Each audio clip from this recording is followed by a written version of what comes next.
But go ahead, Raven. Talk a little bit about that. No empathy for you. Empathy is an important part of being a human being. This is how we stay together healthy in our families, in our tribes, how we take care of each other for survival. And empathy is the emotion. It's a bit different than sympathy. Sympathy is, oh, I feel bad for you. Empathy is, I feel your pain and I'm sorry. Like I see you and I hear you and I recognize you that your emotion is valid. And that could be any emotion, joy and celebration. Narcissists don't know how to celebrate other people either, sadness and hurt. They don't know how to deal with that because they play the victim all the time within themselves. And so they're the ones always hurt. They're always belittling your experience. I have another example I've experienced from someone close to me that when this happened in my life, this really was hurtful. And I wish that things could have been better. But of course, we can't live in the past. We need to move forward. But sometimes we need healing in these conversations to be able to move forward. Right. And the person who is a narcissist or is playing the victim or is extremely selfish, or you could call them toxic, they will try and one up you in the game. Like, oh, yeah, Right. well, but you didn't feel like you weren't hurt by your family when you were little, or you didn't have it as bad as me. So they're actually not even hearing you because they're not holding space and saying, I'm sorry that that happened. That was never my intention. They're just like one upping you in the victim game. Like, oh, well, you don't have it as bad as me. Or, oh, well, you're lucky you even have me. Like they just completely ignore your emotions. And that is a lack of empathy. Yeah. That lack of empathy. That what did you said they try to always one up you, as you put it. Yeah. Yeah. They try. That's it's sad. It's actually kind of pathetic that a person It, wants to it is. live that life that way. Hopefully, if you're experiencing this and you need to reach out to someone, of course, you're more than welcome to reach out to anyone that's on the shows that we do. But I am truly highlighting the Raven Scott show here to reach out to Raven if you're dealing with a narcissist and they are playing the victim all the time and causing you to feel as if you're not seen or heard. When a empath is experiencing this, you've experienced this. What was that really like for you to almost be made invisible because they're going to have a story bigger and more painful than yours? It just makes you feel so unheard. It makes you feel so unloved, invalidated. And especially when it comes from, let's say you have a parent that's doing this, it really Mm. is very harmful. And I think it also, for me, it really hurt my self esteem, for lack of better words, hurt. It really started to cut down onto my self esteem and self worth. Like, well, I guess I'm not really like, my opinion's not valid, my feelings aren't valid. So I guess that means that I'm just gonna kind of go along with whatever's given to me. Yeah. And, therefore you can be set up to then now in friendships or romantic relationships, just putting up to put up because you've always put up. And Right. it's not okay. You No. should never feel like you're invalidated or you're not heard. Mm. And a lot of times I would seek a more mentor or guidance from another person outside my family. Mm-hmm. And that really helped me try, like, I just was trying to find grounding to be able to have guidance because I wanted it. And I was healthy enough to know that I wasn't getting it somewhere. So I got to get it somewhere else. So for me, I always kind of felt lost. And, I always actually, when I was younger, I made friends with a senior, like let's say in high school. I always had a senior friend, but then they left to go to college. So then I have to make a new friend. And it always seemed to be a senior because I was looking for the older, mentorship.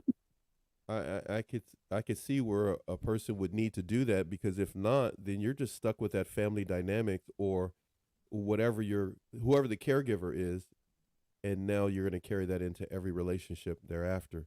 Um, I'm going to put something to you now. I'm going to put it up on the screen, and I want your opinion on this. Okay? Okay. No intimacy and no sex seems to be a dynamic that is often talked about when you're dealing with a narcissist who is trying to control every aspect because they fear intimacy. What are your thoughts? Yeah, I would say the kryptonite for the narcissist is vulnerability. And we all Okay. love Brene Brown. She talks about vulnerability is the key to a successful company, team, relationship. If you can't authentically be yourself and feel safe to be vulnerable about being a human being, because suffering and pain, joy and celebrating, those are all intertwined in being a human. So the narcissist is afraid of this, again, due to their past trauma, due to whatever treatment they've received in their growing up and conditioning. They've been conditioned that being vulnerable, being Mhm. intimate is equals pain, really. And so they block themselves off to this. And so they can't actually truly experience true intimacy. And so then their partner as well won't really connect with them, like on a soul level. I think there's something special about when you're intimate with somebody to really feel connected on a soul level. And they're incapable. There's a huge wall, and it will never be ever deeply connected with their partner. That means then that a person can find themselves, let's say the empath, the partner, the mate, looking for intimacy. Uh, they're gonna feel left out when it comes to their needs. Mm. But Yeah, you just highlighted that they have no empathy, so they're not going to be concerned about that. no, they don't care. They don't care. And somehow us empaths just keep going back for more. I'm sorry, you crack me up doing it. No, they don't care. No, No, okay, they don't. next point. Okay, all right. So This they is how don't. I talk to my friends. No, I don't care. I know that's why you have a Uh, show here. That's why you right to the point. They don't care. Essentially, they is don't. what you're saying. They don't. That means then, and I'll put this up now. Uh, they easily become defensive. So you can't even talk about the previous thing we were just talked about, or not being seen and heard, because if you try to discuss something based upon what you're saying, we got a problem now because they're going to become easily defensive. Mm-hmm. Yeah, I mean, I can tell a story about this interesting toxic cocktail of in my past, and I talk about it in my book, Empath and the Narcissist, is whenever we would get, intimate at night, it was always a big production. It was like get all the cocktails out, get we would always go out to dinner, so I was dressed up, make sure the high heels are on, and like this big production. But there was zero emotional intimacy there. And then it would drag on and on and on for hours and hours. And then, as a human being, I'm like, I got to go to work. I'm tired. And then, boom, he would become so defensive. Or I would literally just fall asleep and pass out. Then he'd be really mad at me the next day, not talk to me. And, I'd be like, well, what did I do? Right? Like, well, nothing, nothing, Raven. You did nothing. He just, couldn't connect with you. He couldn't get his needs met of whatever he wanted out of the, production of the whole experience. And then he never took responsibility, just became very defensive.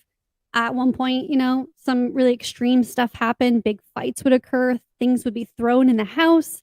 I would be locked out of the house in the cold, like in my underwear. Crazy stuff because he just couldn't like accept that he needed to consider me as a human being.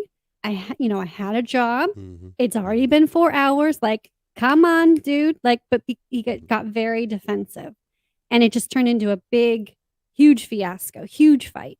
He would even remove vacations because I didn't perform sexy enough or whatever.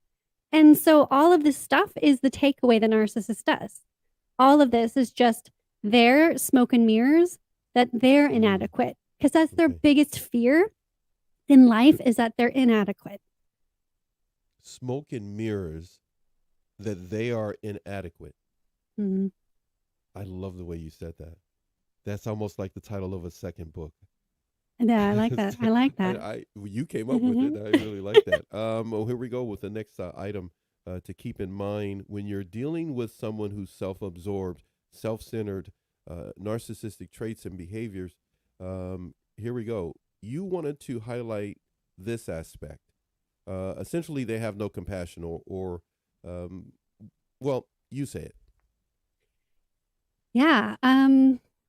It's just this is a sign, really, if the person who you're with actually cares about you at a deeper level, right? Otherwise, all you are is like either arm candy, supply is a big, topic Mm-hmm. trend word that people Mm-hmm. use for, Yeah. the empaths. It could just be like stoking their ego, or it just could be like you're their little teddy bear. You're the comfort zone, and they don't want to like do any work on themselves and get out there and find someone else, right? So all of it though comes back to, if they don't have compassion for you, which goes back to the no empathy, then you're just a trophy for them. Mm-hmm. And when they feel comfortable, they put you on the shelf, and you collect dust until you realize, you know what? I don't like to be on this shelf. This Yeah. sucks. Yeah. They don't love me. They're not compassionate. They're always blaming me for things. So I'm going to leave. Except that when you start to leave, they go, oh, wait, no, no, let me get my shining polish out. Let me like dust you off. Let me polish you. Let me give you all of the love and attention that you're asking. And then you're like, oh, okay. Okay. So you heard me. I guess then I will stay. But typically with a narcissist, it lasts like, I don't know, a week, not very long, until they Yeah. feel comfortable again and you're back in the routine. And then you're back in the routine and you're just sitting on the shelf with no compassion, not being treated like an equal human being. And, life, the vicious pattern of pain Mm-hmm. continues.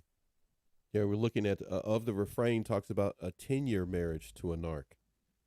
Yeah. Um, you mentioned their personality is being looked at with scrutiny. His personality was looking at as scrutiny because I nearly lost my mind.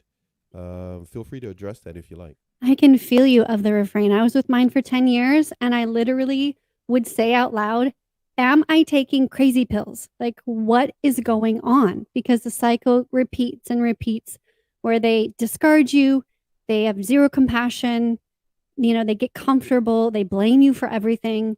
And then you're like, you know what?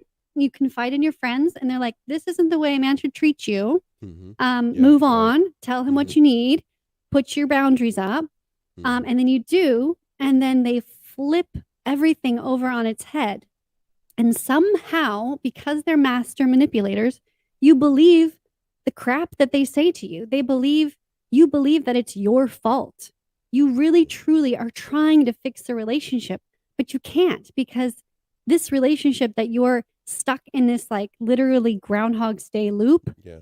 Yeah. you are never going to be able to fix it because you can only control yourself. And that relationship is a one-way street versus a healthy relationship that could grow and change, that typically is a two-way street. So I'm so sorry that you had to deal with that. And everyone on the outside, of course, Yeah. they blame you.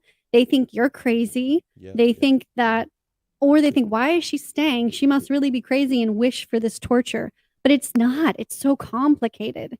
And you do feel like you're losing your mind. And then in the end, I really felt like I was losing my soul. Like I literally could feel the vortex pulling me Mm-hmm. down. And I saw the dark mist. I was like, okay, now, okay, I see. Thank you, universe. I see this. I need to Mm-hmm. get out now. Did you? I I know you didn't expect this, but you learn to expect the unexpected when you do a show with me. We've Yeah. done so many together. I have to ask you. I'm thinking of this. Look, you're in this situation, Raven. We're talking to people about this now. You speak to a number of people. You also coach people. You have your book. You have your podcast. You have your YouTube channel. You try to help as many as you can. But when you were in that type of a situation and you didn't know it was your fault, you were maybe kept trying to. I have a picture I'm not going to ever put up unless you tell me it's okay that you sent me. You know what I'm talking about Yeah, I because know you what you're you talking brought about. it you brought it up Oh on my a god, I couple of went shows down back. memory lane like all of us did You going through showed me old this photos. picture of how you changed your entire appearance I did. to make him happy while I he was did. still rolling you on this roller coaster of emotional and mental chaos. Yeah, and that You picture did. was from getting us ready. I'm sorry, I'm cutting you off because I No, just have to say that no, no, picture no, was no, no. You know you can do that with me, but the picture when you say I've got the picture in my head, so this is that your first time. picture Us, yeah. I want to was laugh. from I want to us laugh. But go ahead. arranging like that picture, and he doesn't have to put it up because I'm going to protect the identity of I'm everybody. not But gonna put it. No, it I can't. was I can't. me between the two moms, and I was like, Yeah. "Do you see which one's my real mom?" Because it was like so obvious That's that I exactly. looked identically like his, which we talked about before with Caroline in the show, and um the picture was from us planning the wedding dinner. And this is 8 years after I got together with him. And probably the first two, we were young, still in high school. So they really wasn't bad. It wasn't narcissist abuse. So for 6 years, I've been dealing with this emotional roller coaster cycle of trying to leave, move out, move back in, move out, move back in. And so we're arranging this wedding dinner, and you can see me looking identical to his mom. And I thought that giving him an ultimatum to marry me was going to fix our problems. And it just made them worse. Just like you think you're going to have a kid, it's going to fix your problems. It just makes it worse. It's like when you drink alcohol, you think it's going to numb your problems, but it magnifies them, and it magnifies your like darkest, shadowy behaviors. So all of that to say, I know the real pain of the emotional roller coaster. You're very generous about talking about that picture, but thank you for sending it. I have never seen anything like that before. I know things like that Pretty. exist out there. I just happened to see that. I could not tell who, but I know the face looked like one woman, but everything else looked like the other woman, and you were in the middle. Yeah. That's as Yeah. good as I can describe it. Whenever you put that out, everyone who knows you and has come to know you via social media will be able to understand what you have experienced. When you were in that vortex of total confusion, you didn't know it wasn't your fault. You thought it was. What were some of the Oh, all things you the time. kept trying to do to make it work? What were sacrifices that you were making to try to make it work? Anything he would suggest, I would try. Wow. I'm going to be honest. I went down some really dark paths. I did some crazy black market crap that he was like, hey, if you just like, Yeah. experience how it is to be a Yeah. mother, then you won't really like, you'll have tried it and not liked it, and then we can move on. Like, because that started to be a big thing as I wanted to have a family, and he was a hard no. And I'm so grateful that it was a hard no, because otherwise I'd still be No, dealing no with him children. today. No children with him. Right? No Is what you're children with saying? him. Yeah. Yeah. Otherwise, I'd be You dealing with him escaped that. today. Yeah. Yeah. Yeah. Other things. Let's talk about of the refrain since we have them on the screen real quick before Yeah. we're going to take a commercial break, which is going to last about 60 seconds. I'm giving everybody a heads up there. We're going to have a little commercial break for us to drink a little bit off camera. Not what you're thinking. Not what you're thinking. We're just get a little tea or coffee or something down our throat as we're doing the show for you this morning. But of the refrain says, I ran into moral bankruptcy. Wow, that's a great phrase. Dude, you need to make a shirt that says that. Yeah. Hashtag moral bankruptcy. Once infidelity was operative in the narc. Let me look over here. It's bigger over here. I was relieved to some extent because I was so worn out with all the errands and obligations on top of the eggshells. Yeah. Okay, that's a Yeah. lot in there we could dissect. Oh That's a my whole show gosh. we could cut into. Go Yeah. ahead, touch on it, my friend. What a blessing and a curse, that infidelity. I'm so sorry. And at the same time, I'm so grateful that the universe presented that. So interesting how that I can relate to that, unfortunately. There were two big things at the end that were like, nope, don't go past this line. And one was physically hitting me, which he only did once, very obviously. And so I moved out. And then the second was infidelity. And he actually tried. It wasn't successful, but he tried to go sleep with my sister. And as much as I didn't have a really close relationship with her, I thought that that's just like creepy. And that's a huge no. So I was like, file divorce papers tomorrow. Like, so it's hard and it's relieving right? You are worn out with all of the things. Gosh, literal errands. I remember always doing all the errands. He sat home like a kid and just did whatever he did. Yeah, the obligations, constantly walking on eggshells. It's Okay. like because they react so defensively, like we had said before, Yeah. the lack Mm-hmm. of empathy, the defensiveness Mm-hmm. trains you to, in your mind, go, should I say this? How are they going to react? Oh, they're not going to like this. So I'm not going to Mm-hmm. like share my true thoughts about this. And honestly, I'm just feel like I'm rewiring that now. Like with the safe partner that I have Wait, how, now, how long ago? Wait, how long ago was it that you've been away 10, from him? 10 years. And So you're that's just now feeling comfortable at the whole rewiring of, hey, I can trust my it's judgment it's a overall. gradual process, Mm-hmm. yes, but it's still this inside freeze moment. Like, Okay. can I say this? And will my partner Yeah. react negatively? And over for the last 10 years, my partner has not. He's always come back and said, oh, you know what? I hear you. I'm sorry, or whatever the conflict is. Or like this is where I was coming from and this is my opinion on it. And we're able to Yeah. talk like a normal, I always say normal, like a healthy No, relationship no, I get you. versus, it's like the ghost of that fear, the eggshells. I hear you off the refrain. It's like just because you're out of it doesn't mean you're fully out of all of that conditioning that they've put you through. Yeah. Okay, I'm gonna touch on of the refrain. Thank you so much for being a loyal supporter of our channel and getting a couple of our mugs from our recovery journey merch store and supporting us and keeping these live shows going.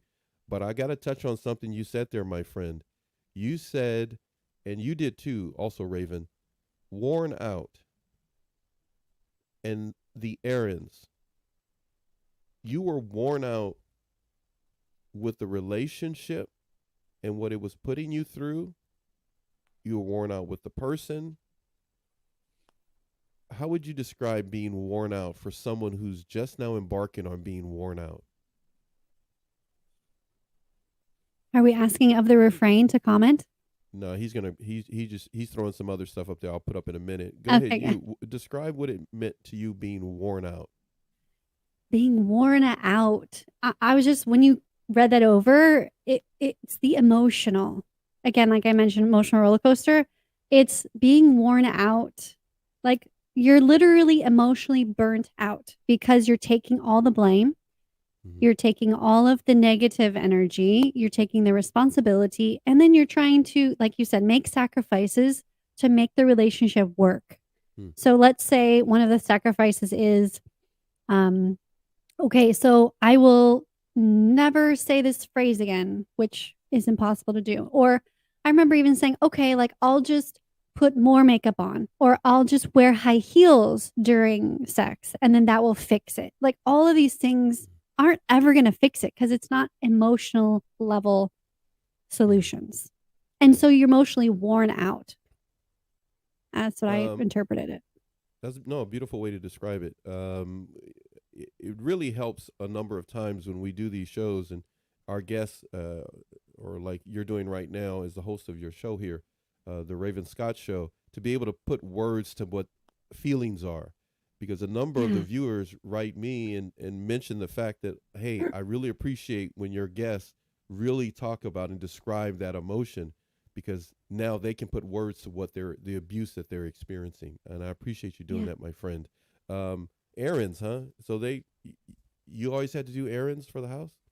Me, You yeah. didn't I did grocery you didn't get a shopping. break? No, so I worked full time. I did the Wow.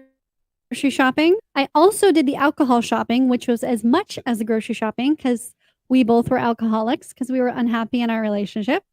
And I did the purchasing of the dinners out. Oh my God. And if they got the order wrong and I came home and I didn't double Wow. check it, I'd have to go back because he would not, he refused. He was literally like a toddler. He refused to eat it. He wouldn't even scrape off the sauce or whatever they put on there.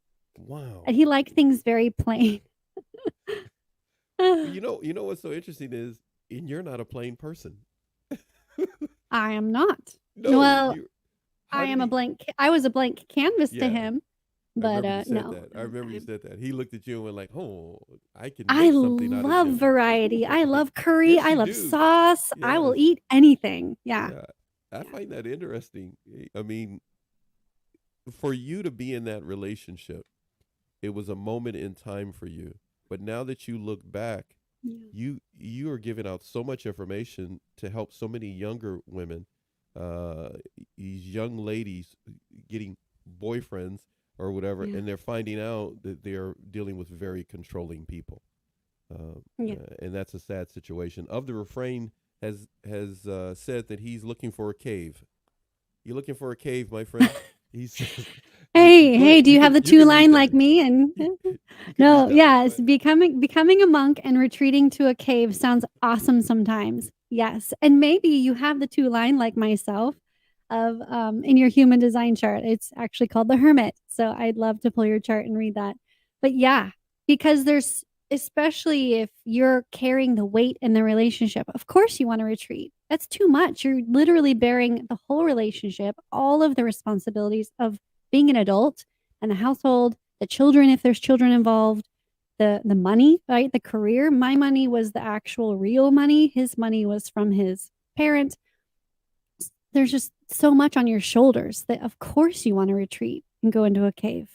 Yeah. So, so you're saying that that's a normal reaction. So if somebody's dealing with this right now and they're feeling that way, they shouldn't be trying to beat themselves up with shame and guilt. No, that's a red flag that someone is not taking a responsibility, that that relationship is not a two-way street, and you need to either seek therapy or find a plan, an exit plan, and just give yourself time away from the relationship. If it's meant to be and they are healthy, then you will reunite. If it's not meant to be and they want to love bomb you and draw you back in, then you shouldn't reunite. You should stay strong and still be in your quote unquote cave to do your healing, to invest in yourself. Get in your cave, people. Get in your cave. I love the cave. I love it. Yeah. Now the hey, we make that's another shirt for you of the refrain. And thank you for the kind words there concerning our recovery zone merch store. That's a way in which, just so some of you know, we don't talk about it much. A few people ask us. It's a way in which people want to donate to the show. Of course, they can use the PayPal to do so. But of course, we have the recovery zone. Raven, your efforts to help people, you've done a lot of research. You came up with 5 different things that you wanted to talk about, and I want to put up number 5. Now, when you sent over the information to me, I had to try to come up with, in my mind, ways to put it on the screen, the graphics to put it on the screen. This is what I came up with for number 5. So please forgive me. These are not Raven's words. So if you want to be mad at somebody, you be mad at me because I take responsibility for the graphics. The content, though, which she's going to say after this, she'll make sense of what I'm going to put on the screen. So I tried to make it make sense. So here we go. Narcissists can create emotional confusion and mental chaos. You have a number better words maybe to use for number 5. Go right ahead. Okay. Yeah, I like the way you put that. It like we were talking about the emotional roller coaster. It took me 2 days. It took you 2 days. I'm a guy. It took Okay. me. I was like, That's, no, go ahead. that's awesome. Yeah, so there's this concept between your gut is your first brain and your brain is your second brain because our second brain can over-justify, overthink, rationalize. This is why we stay in the relationship with a narcissist for so long because we're like making all these excuses for them and have these hopes and dreams for the future. And we have this fantasy relationship in our head versus the reality relationship. But our body knows. It knows what is healthy, it knows what is right, and it will tell you. So the emotional confusion and manipulation of all their words that the narcissists are very good at, that's to, again, gaslight your true feelings, which are inside your gut. So if your body disagrees with your mind, that is something that will tell you that you need to, again, find therapy or find an escape plan. The relationship's over. The relationship is dead because let's say they're coming up to you and wanting to give you a hug and you're shrinking inside your body and your stomach is clenching, Mm-hmm. that's your body saying that this is not a safe person. As much as they can say they love you, they have shown you in their actions that this is not a safe person. If they say the words, I love you, and you start to cry or hold back tears because it's painful that they're saying I love you because they've just blamed you for everything, thrown you under the bus, maybe they have physically abused you or mentally called you horrible, nasty words that no one should ever call each other. All of those things, when they say I love you and your body wells up with sadness and emotion, again, that is a real tale that this person is toxic for you. Your body is screaming at you and you need to say, like, listen to it. I'm also, if I can add to this, my body actually went into shutdown mode. I was not able to eat a lot of things. First, it was flour, right? The basic gluten allergy. And I would feel really horrible and bloated and sick and like I couldn't digest. And then it became dairy, and then I couldn't consume dairy, and that gave me an upset. And everyone's like, "Oh, well, those are common allergies," but yet I can drink it, but I don't like to now. Dairy. Once I left that relationship, I was able to eat whatever I wanted. My body was Wow. free. My body was happy. I did not have celiac disease. It was literally a my ex allergy. Like my ex was the allergy. I know everybody gets to hear this from me all the time. That's a T-shirt. My ex was the allergy. That's I just actually really do like that that's t-shirt. I think I'm going to make that one. you should make that one. You're telling me that you regained your ability to enjoy food again better Yeah. after that person was no longer abusing you. Yeah. And I even saw a nutritionist, and at the same time she was like, "Okay, well, take a diary." And also I was being hounded for always looking really skinny. And I'm tiny already. Like when I left, I was really skinny and Mm. I was always feeling like I needed to diet. That was again another controlling aspect that narcissists do. Oh, yeah, okay. And so I was eating pretty much salads all the time. And she's like, "Well, first of all, you don't eat anything. So how can you actually go if you're not eating anything?" So You're creating a problem that doesn't need to be a problem. So yeah, yeah, but I couldn't eat like the gluten and all yeah, the other right, things that I yeah. would kind of go to Hmm. fill in my diet. Yeah, so because those reacted like an allergy in my body. You got some more here of the refrain on the screen. Be my guest. You read that for us I real quick. am convinced. Yeah, narcs hand out PTSD with nearly all of the DSM-V markers. What is DSM-V?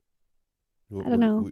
We can Okay, get in. We can get as into if it that was because we'll make candy. him explain it. But go ahead. Okay, good. Please explain to me that acronym. It sounds amazing. Yeah, they do hand out the PTSD like as candy. Emergency room, read the chart. Looked at me in the eye, asked a handful of questions. Yep, toast. LOL. He's not done there because he brings some more to our attention, and Okay, that's what I doing much want to better take. is good. Yeah. So I think his allergy with food too was related to the PTSD and the stress of the relationship. Yeah, I earned my seat in this community most days. I'm proud and regret not what I have seen and lived. We have seen and lived this experience to help others because narcissism is not just a one off thing. This great awakening since the last 2016 election has really brought to light narcissism. And it's really been something that has been carrying on for centuries. But now, as a collective, we're done dealing with it, right? Like our last first episode of Raven Scott Show, I'm done. Mhm. We're done. Mhm. A cycle is ending, a new one's begun. So, all of us who've experienced this, first, are strong enough souls to endure it. And second, are here, have a brilliant light to shine out, be part of the community, and to support others in shedding the light on all of the darkness to dispel it. You have brought so much to our attention. We covered technically 6 points and a whole lot more. We are not done yet, everyone. If you are here live, as of the refrain is, and others that are here, as well as if you watch this back on the replay, today is the day that we're going to put a commercial on for you. I'm going to play it. It's about 60 seconds long. That's enough time for us to quickly either take a potty break Nice. or run. Yeah, we're gonna be implementing more of that here in the show, and it also lets you know when we are about halfway through the show. So we're gonna play that for you now, and we'll be right back with a little bit more for you. Actually, about five more things for you. A real long show, the Raven Scott show for you today, and we appreciate you being with us on this second episode. So right now, oh, wait, hold on a second. I'm getting a message. I'm going to do this here real quick. I'll put that up there. Diagnose manual used by Okay, DMS. Yeah. psychologists. Let me put that up Okay, for you. got it. Got it. Just to throw that in there. I am now going to make sure that we quickly, both of us, will be right back in just a moment.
I know you were saying to yourself, where did they go?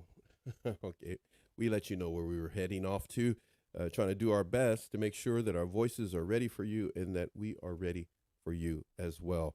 The Raven Scott Show, here in its second episode on Narcabuse TV Network, is one of many shows that will be here. Raven, of course, has her own YouTube channel, the Raven Scott show channel as well on YouTube, and of course she is on Instagram. What I'm really interested in is making sure that we're going to do our best to make sure to give you as many shows as possible, but they will be truly high production value shows. In other words, the content will be just juicy enough for you to sift through, pull out what you need so it can help you as you move through your journey of making sure that you have peace and unity in your home. We just got through talking about how narcissists can create emotional confusion and mental chaos. And right about now, we got Raven here with us back again as the host of the Raven Scott Show. Go ahead, Raven. Hello. Welcome back. Thank you for that break, Paxton. That was needed. I love that. Oh, no worries. Us old people, we got to have our breaks too. Now I can think properly. My head is clear. My body is not screaming at me.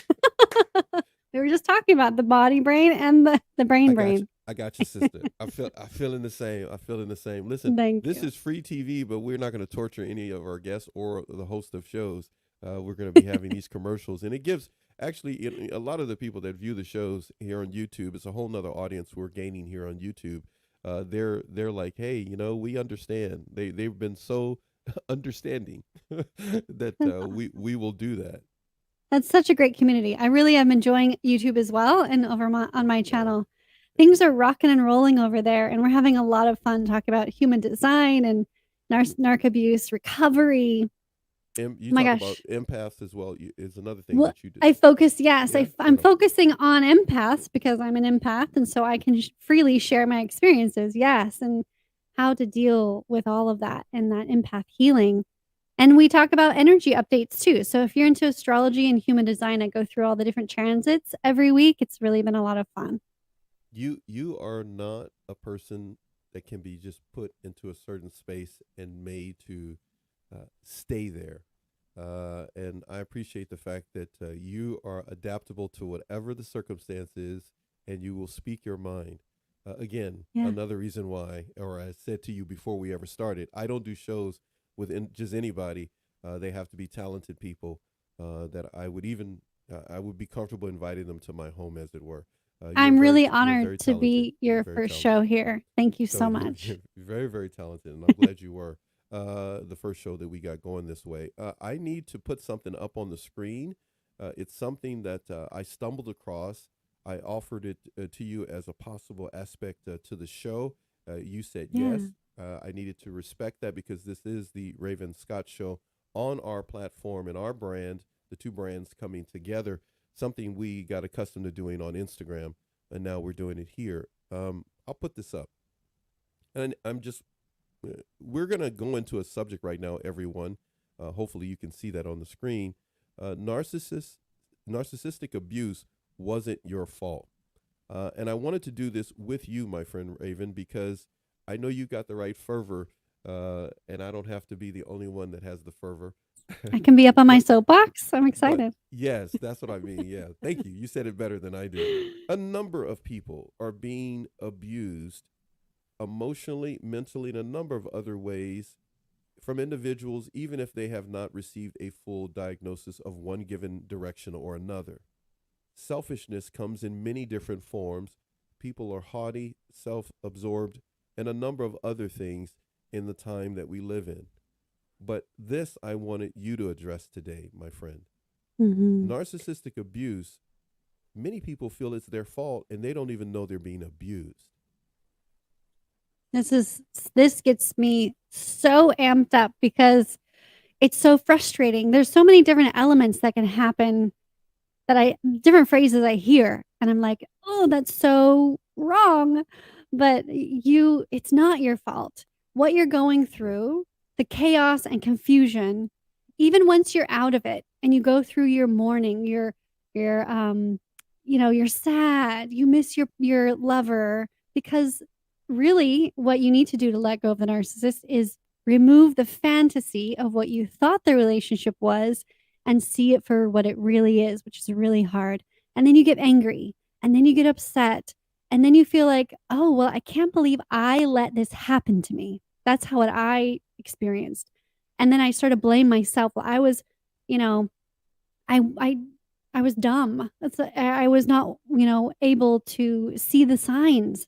I was, not experienced enough in the dating. I was too afraid to get out there. I was making all of these excuses for me to take on the blame and make this bad relationship, all of the narcissist abuse I experienced my fault. But it's not your fault. It was a perfect storm. And yes, it happened. And yes, it sucked. But again, it gave you some incredible life lessons, just like Off the Refrain said. Would you go back and change it? Maybe you would. I think I would have experienced the relationship for maybe 4 years and then been gone versus 10. Mm. But you can't. You can't live in the past. You have to just focus on what you can control now in the present. And what I know is that that abuse, all of the lies that they told you, all of the ways that they pulled you in with all of their very strategic love bombing. It wasn't genuine love, it was very much a show. They were putting on it an act, and your relationship was the stage for them. All of that, where you felt like, oh, but they really loved me. If they did not have empathy for you, if they didn't treat you like a genuine human being, then no, they didn't really love you. And I'm sorry to tell you that really hard truth to hear. They just loved themselves. They loved the idea of controlling you. They loved whatever they were getting out of that relationship. They loved whatever you were providing, but they didn't truly love you for who you were. Otherwise, you would have felt safe. You would have not been walking on eggshells. And all of that to say, it's still not your fault. They're master manipulators. Even the smartest doctorates. I just interviewed someone on my podcast. She actually Mhm. has a degree in the mental health realm, and she still fell in love with a narcissist. Like, Wow. they're very, very good at what they do. They've been doing it their whole life. Narcissists are developed through their childhood. The narcissism is locked in by 18, and then they're masters. Like, they know what to do. So it's not your fault. It really, truly is not your fault. Very important for us today, both of us, to make sure to reach out to those of you that feel that way. Many of you may have passed this point in your journey and you know that it is not your fault.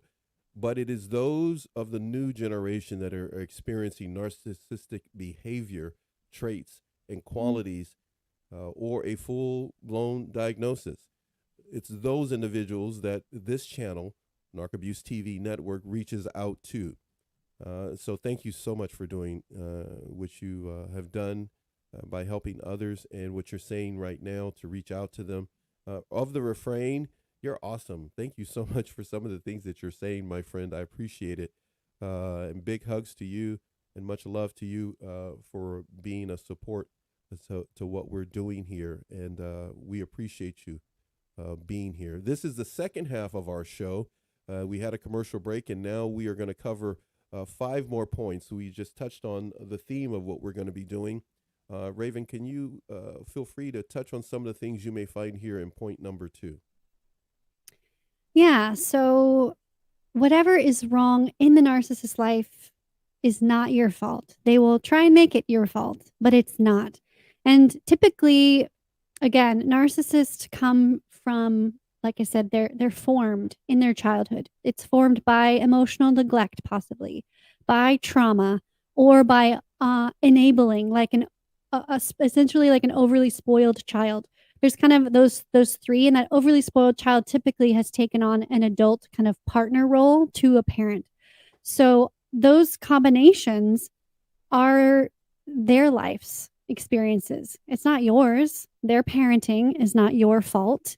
If they had a bad day at work, they're not allowed to dump on you. You can be a safe space for them to be, for your partner to be upset about their bad day. But the unhealthy reaction of the narcissist, where they start to be upset that the house maybe isn't clean enough, or the dishes aren't done, or the food isn't properly cooked, all of their negative aspects of their control freakness come out when they have a bad day, because they're unhappy with their life already, or unhappy with themselves. And then if they have a bad day, it just amplifies their anger, and they won't take responsibility for it and work on what they can control. They focus on everything outside of them because they're always the victim of whatever scenario. It's never their fault. It's my boss's fault. It's never their fault. You didn't make the dinner on time. Whatever it is, they will not take that responsibility. So, oh, go ahead, please. I'm sorry. I was just going to conclude that, again, the myth that this is your fault, like, oh, sorry, I didn't cook the dinner on time. Like, don't apologize. You're already working on dinner. Let's say it's cooking.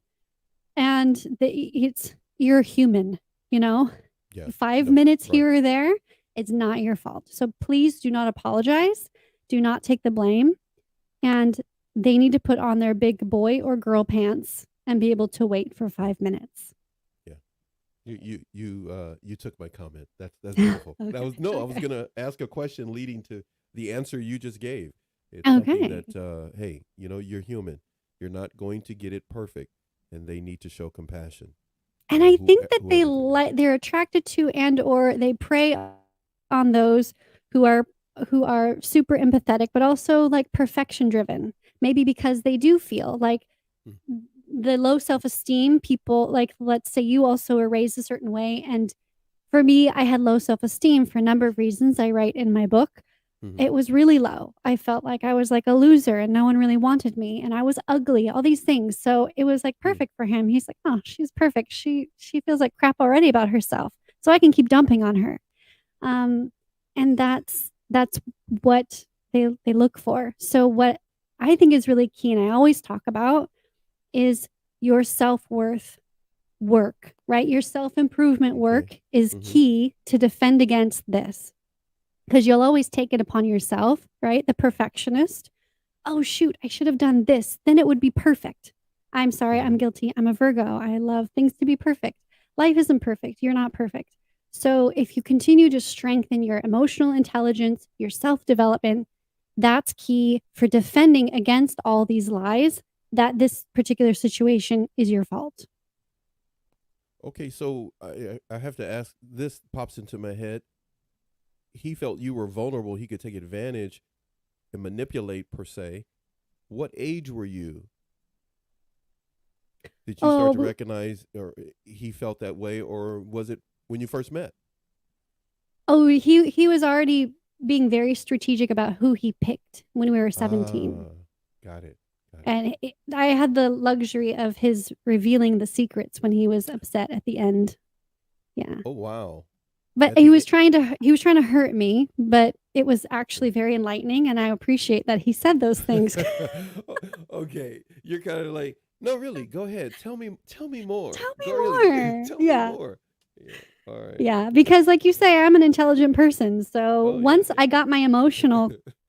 stuff But together, yeah, I was yeah. able to recognize.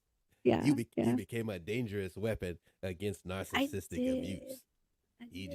You just a bad girl. Okay, so number 3 brings out a number of different things, and it says it comes in waves after you leave. The reality. That's kind of what you're saying right now. The reality that Mm. you are not the blame. But that is really hard to get to, I would imagine, based upon the interviews I've done and conversations with individuals. That's hard to Hmm. do when you're living in it. You think you're the Oh, blame. that's the thing is, I don't know if you emotionally and physically can come to that conclusion Uh-huh. while in the energy sphere, in the Oh, emotional I get you. vortex I of the understand. narcissist. I see. I see what you're saying. I think you need that separation and time away because they're just really good. Like they can read body language, they can read everything. Like Wow. That's they just creepy. have a That's just creepy. very That's it creepy, is. creepy, creepy, creepy. It is Creepy, creepy, creepy. creepy. Yeah. It says the narcissist knows how to wind you up like, what does it say right there? A coiled spring. Yeah, Cold Spring. Have you ever felt like a coiled spring when you were dealing with this, or when you're talking to others and you hear their story? They seem like they were this coiled spring ready to go off in any given direction. And then, based upon what I hear, then the narcissist will blame you for being the one out of control. Yeah. Okay. So again, me and my human design. This is the open solar plexus, which is the emotional center. I'm white.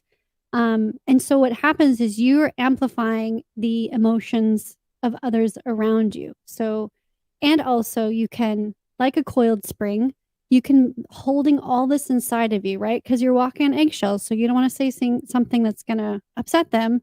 Mm-hmm, And mm-hmm, then you hit your limit and enough is enough. And then you explode, right? You explode tenfold mm-hmm. what you probably normally would have reacted if you had taken it in bite-sized pieces and just ignored the eggshells you were walking on.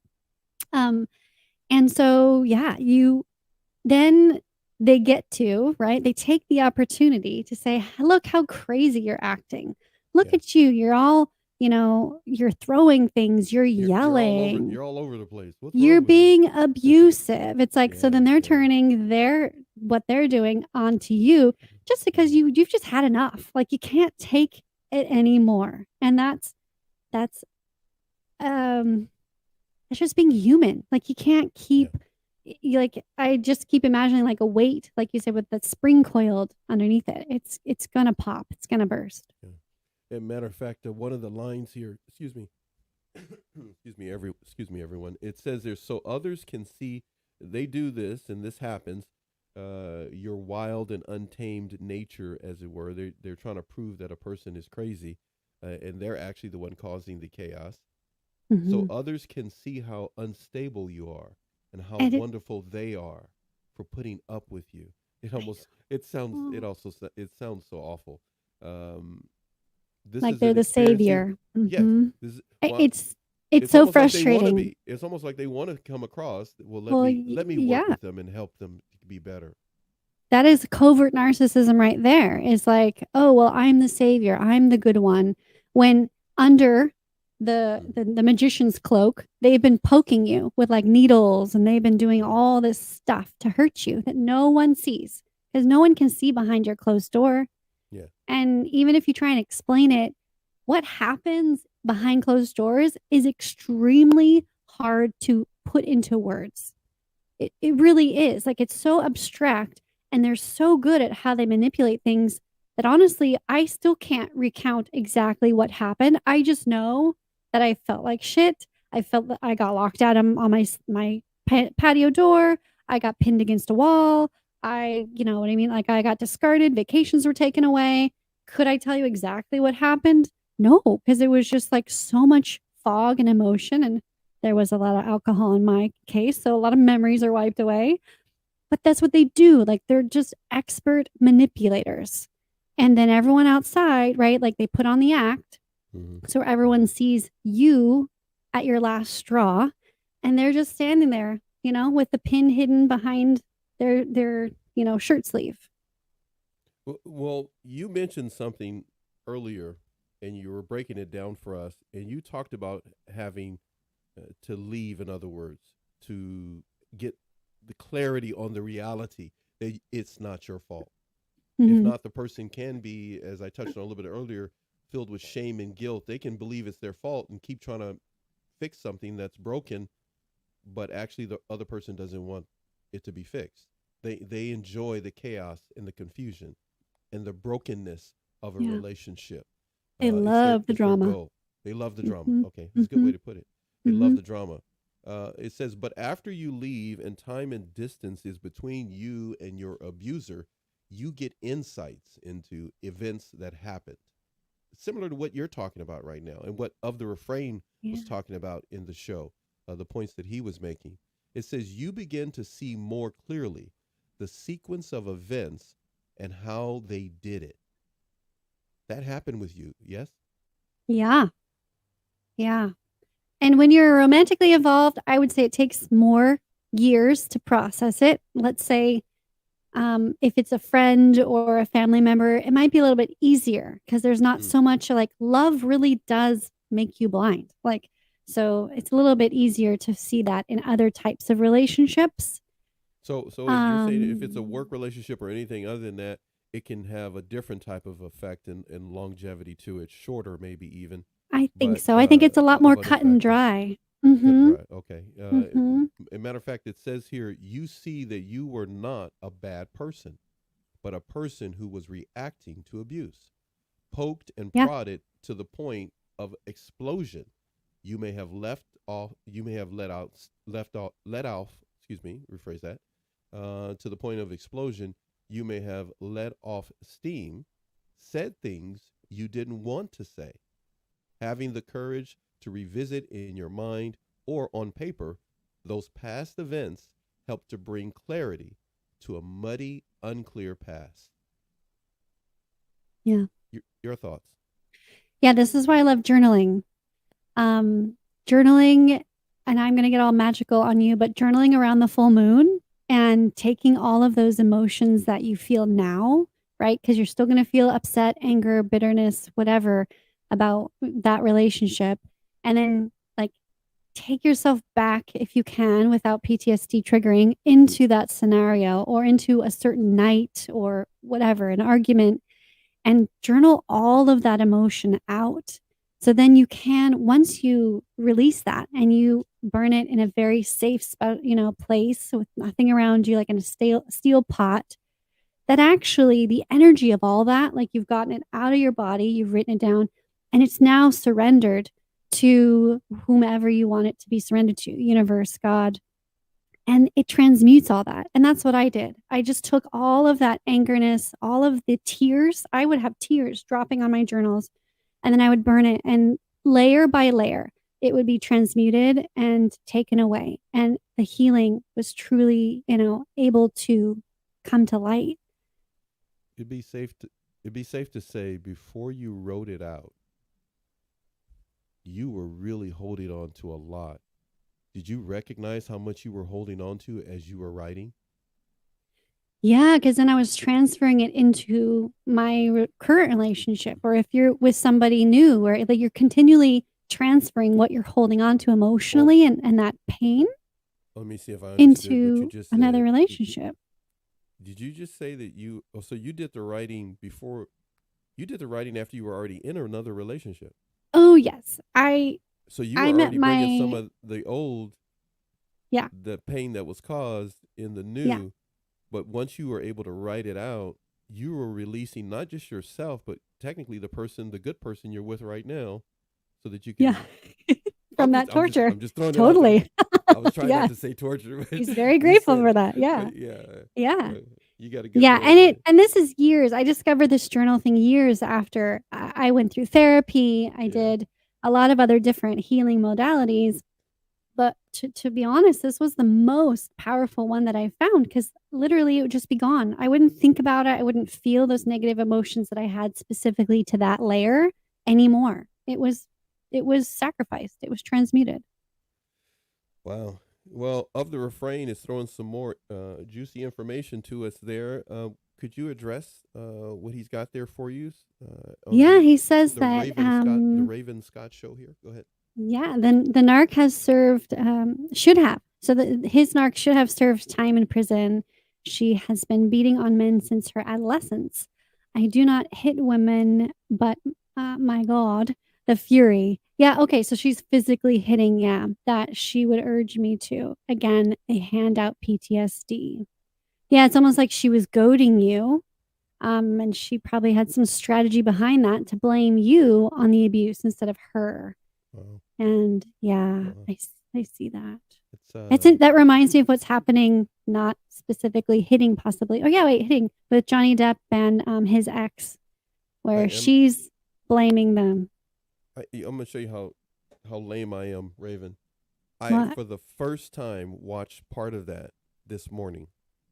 I'm so far behind. I can everybody's talking. No, really, I was up on it It's like everywhere. a year ago, and then it like disappeared, and then it came back. But it's a sad situation. It You is have sad. There was a lot going on in there. I don't know much about it, but there, right when there's domestic violence and abuse, it's complicated and yeah, one probably stokes the other, just like we're talking about, like poking, poking, poking, wind them up like a coil, and then the other person can't take it anymore. that seems to be the situation, right? One person just can't take the Yeah. pressure, the emotional chaos and pressure. We were trying to make sure that we spent as much time with everyone this morning because the last time we did a show, it's all my fault. There were so many glitches that happened there, and Raven was ready and so beautiful and ready to go. So I wanted to make sure for you, our viewers, you got as much information as possible. We have literally gave you 10, if not 12 different aspects that you could keep in mind. Feel free to binge watch this show as much as you like, comment, share, follow Raven Save it. Mm-hmm. as myself, and save it and share it with those who may be able to pull some things out of it that may be beneficial. This last point that I have up on the screen for us mentions this: you were tricked into believing that you were responsible for your own abuse. Um, did you ever feel that way in your Oh, situation? yes. Yes, I always deserved the crappy treatment I got. I always deserved the vacation taken away from me. Because Did it carry over in your new relationship that things would happen and you would think, "Oh, I just deserve to be treated this way," before you started journaling? I don't know, the dynamics were a little bit different. Okay, No, so because yeah, he wasn't yeah, like that. He he didn't wasn't do like that. that. Got it, got it. No, no, I just got it. You go like, Yeah, no, so I I did didn't good have the that second time. specific issue. Yeah, I did. I did. Yeah, I did really good the second time. The first time, I got a pass. It says Yeah. there nothing, absolutely nothing, could have been done to stop your abuser abusing. It could have been anyone that they essentially would have made a victim, but they chose, as you the way you described it, he he was very calculating in making sure to choose you. Yeah. Yeah, I mean, anyone with strong boundaries, strong self-esteem, self-worth, who will push back real hard, they're not going to go for it because that's going to be a battle and struggle, and they're not going to win. They know it. Like they know that they need to prey on the weak, and not to Mhm. call you that it's your fault that you're weak. I'm just saying, for me, I'll just give myself an example. I was a leader. I was really strong, Mhm. yet my self esteem, because of bullying, because of family dynamics, religious upbringing, Mm. sheltering, Yeah. a whole cocktail of things. I went into adulthood very timid, not prepared, and with low self esteem. So I was like, okay, the first guy that looks cute, although I really thought he was hot and his family was beautiful. So I was like, oh my God, I'm so excited. This guy actually likes me. Oh wow. Yeah. Ding, ding, ding, red Yeah. flag. Yeah, then of course, then I was like, yes, please love me. And then I'll chase after you for the abuse, just as long as you continue to love me, because no one else will love me. And that's why I always say, work on your self-worth, your boundaries, work on your emotional intelligence. That's what's going to guard your hearts and your minds against these people. You know, I'm going to do this real quick. I was going to say something, but before we end the show here, Raven has been dropping knowledge and experience that she has had in her life and information that she's prepared for the show. And I appreciate you a great deal because I know you put effort into everything you do. It's not haphazard. You really put effort and passion behind everything you do. You're a good woman and you've got a good man, and you really are doing the best that you can to help as many as possible. Thank you for doing this show here. Thank you. I want to take a look at this last paragraph that's up on this point number 5 that's up on the screen, but the last paragraph of it. It says, please remember that narcissistic abuse was not your fault. You will find this slowly over time. It was just a trick, gaslighting to hide the real reason. You were with an abuser. The guilt lies with them. Yeah. Why is it important, Raven, from your experience and recovery and journey that you're taking of recovery and in helping others, why is it important for individuals who are just now embarking on this information and starting to move forward? Why is it important for them to recognize that the guilt lies with the abuser? Well, if you put the abuser on a pedestal, if the abuser is not held responsible, then the abuse will perpetuate. Hence, a lot of the people up in some power positions, they're enabled. They're not being held responsible. And Me Too movement, all these things, they're really starting to hold these narcissists accountable. But you can't take everything on yourself. I think there's definitely responsibility in a relationship with two people. For me, it was just like, I didn't invest in my own self-worth. I'm going to take that responsibility. But the abuse was not my fault. And just giving that other person a pass, like, oh, well, I deserve it because this person doesn't love me, or so many people, have been treated me like shit. Well, okay, but that doesn't really mean that that's real. Whatever you like, I truly believe each of us has a unique light inside of us, and we get to choose the light path or the dark path. And those narcissists have chose the dark path. So that's on them. They chose that. But you now can choose freedom. You now can choose to step away from them. Don't let them get away with it. That doesn't mean that you need to take them to court or that you need to call them up and say, you need to apologize to me, because that's in reality not going to help, not going to happen. You need to do your own healing within yourself, right? Get the closure you need to do by doing your spiritual growth, your self-development practices. That's really what's key here. You just can't let them give you, put all the blame on you for a number of reasons. But the ultimate reason is that no one should ever treat somebody else like they are beneath them. Right? Inclusivity in my being is huge. And honestly, narcissists are not inclusive. They're very exclusive. Everyone that works at a restaurant who's bussing tables, they're beneath them, right? This person, that person, everyone's technically beneath them in their heads. So how is that person right? That person should not get a pass because they're being toxic. They're not being inclusive and treating human beings as human beings. So I feel like I talked in circles, and I hope I drove that point home.